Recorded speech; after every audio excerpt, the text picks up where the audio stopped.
Hi guys, happy Friday everyone, good evening. तो guys मैं एक अपने हेल्थ के बारे में एक अपडेट देने वाला हूँ।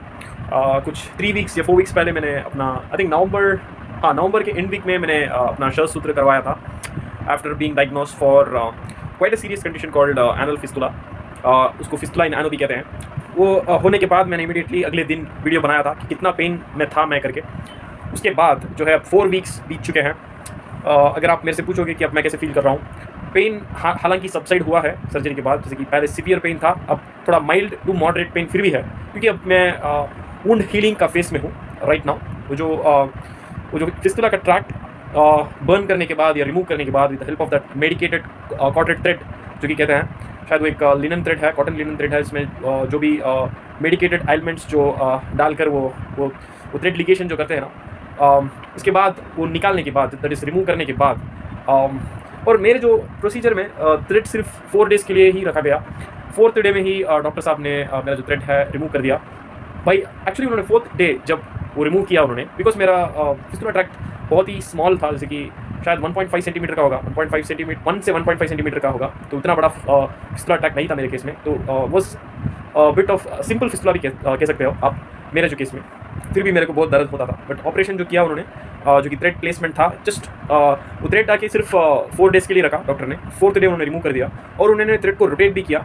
शायद वो रोटेशन के बीच में वो मैनुअली फिस्टुला कट किया गया, ऐसे भी हो सकता है, क्योंकि डॉक्टर ने ज़्यादा डिटेल्स नहीं दिया, क्योंकि टेक्निक हर डॉक्टर्स का अलग होता है जो भी शस्त्र परफॉर्म करते हैं। तो हर डॉक्टरों का अपना अलग तरीका होता है, टेक्निक होता है, बट टेक्निक्स नॉन मेथड्स।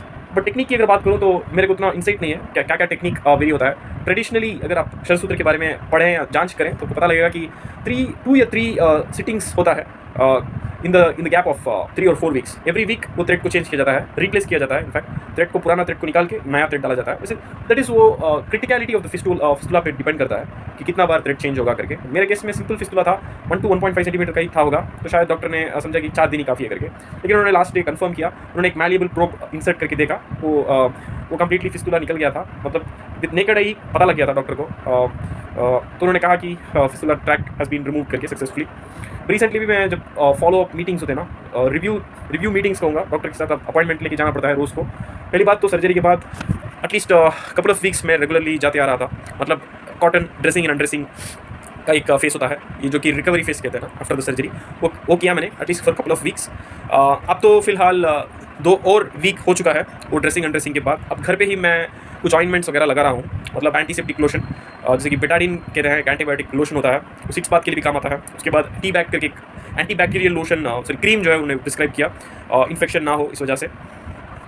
मेरे केस में जो वुंड हीलिंग जो है वो बहुत ही स्लो हो रहा है। हीलिंग फेस में ही हूँ, बट फिर भी 4 वीक्स हो चुका है सर्जरी के बाद, फिर भी मेरा पेशेंस जो है वो बहुत टेस्ट हो रहा है। जैसे कि बोवेल मूवमेंट के वक्त भी थोड़ा सा माइल्ड पेन हो रहा है फिर भी।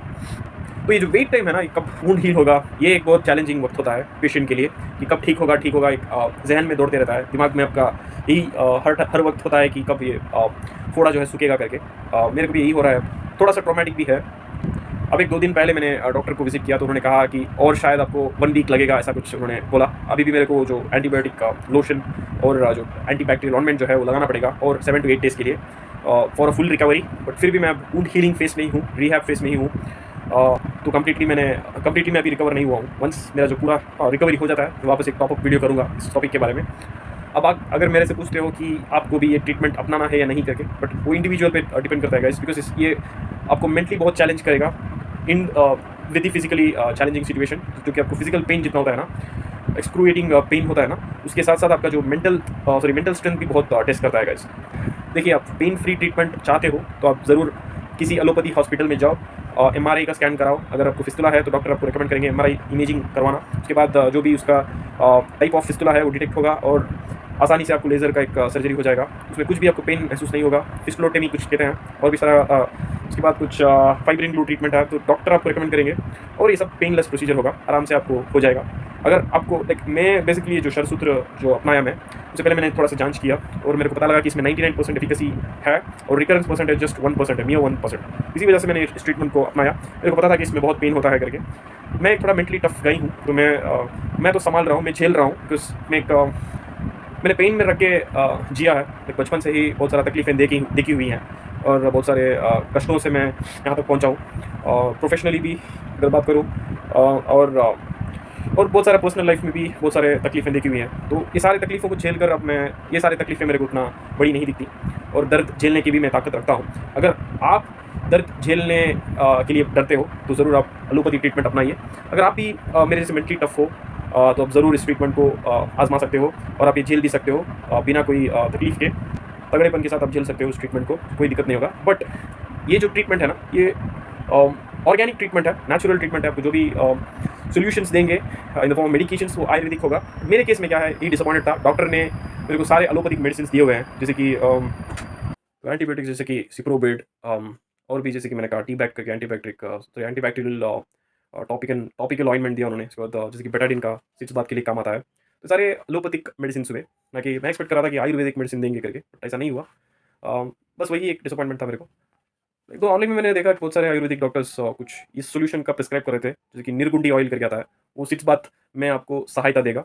बस मैंने पिछली वीडियो में कहा था, जब इसके बारे में मैंने पूरी तरह से एक्सप्लेन किया था, तो मैं आखिर में कहा था कि अगर मैं फुल्ली रिकवर होता हूँ तो मैं डॉक्टर का कॉन्टैक्ट और डिस्क्रिप्शन बॉक्स में डालूंगा करके। अभी इस वीडियो में नहीं दूंगा।